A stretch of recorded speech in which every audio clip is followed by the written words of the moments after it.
কথা রাখিনি। 33 বছর কাটলো, কেউ কথা রাখিনি। ছেলেবেলায় এক বষ্টমী তার আগমনী গান হঠাৎ থামিয়ে বলেছিল, শুক্লা দ্বাদশীর দিন অন্তরাটুকু শুনিয়ে যাবে। তারপর কত চন্দ্রভূক অমাবস্যা এসে চলে গেল, সেই বষ্টমী আর এলো না। 25 বছর প্রতীক্ষায় আছি। মামাবাড়ির মাঝি নাদের আলী বলেছিল, বড় হও দাদা ঠাকুর, তোমাকে আমি 3 প্রহরের বিল দেখাতে নিয়ে যাব। সেখানে পদ্মফুলের মাথায় সাপ ও ভ্রমর খেলা করে। নাদের আলী, আমি আর কত বড় হব? আমার মাথায় এই ঘরের ছাদ ফুঁড়ে আকাশ স্পর্শ করলে তারপর তুমি আমায় 3 প্রহরের বিল দেখাবে।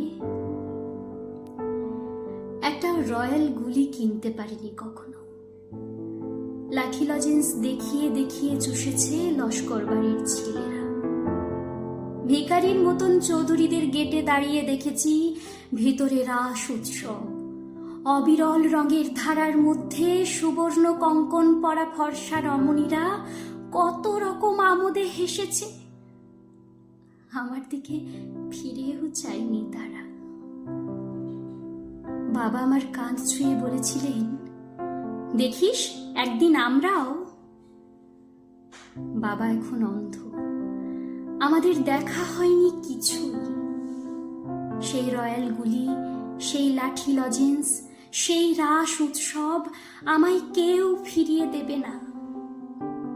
বুকের মধ্যে সুগন্ধি রুমাল রেখে বরুণা বলেছিল, যেদিন আমায় সত্যিকারের ভালোবাসবে, আমার বুকেও এরম আতরের গন্ধ হবে।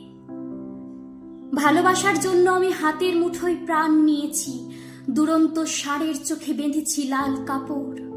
বিশ্ব সংসার তন্ন তন্ন করে খুঁজে এনেছি 108টা নীল পদ্ম। তবুও কথা রাখিনি বরুণা। এখন তার বুকে শুধুই মাংসের গন্ধ। এখনো সে যে কোনো নারী। কেউ কথা রাখিনি। 33 বছর কাটলেও কেউ কথা রাখেনি।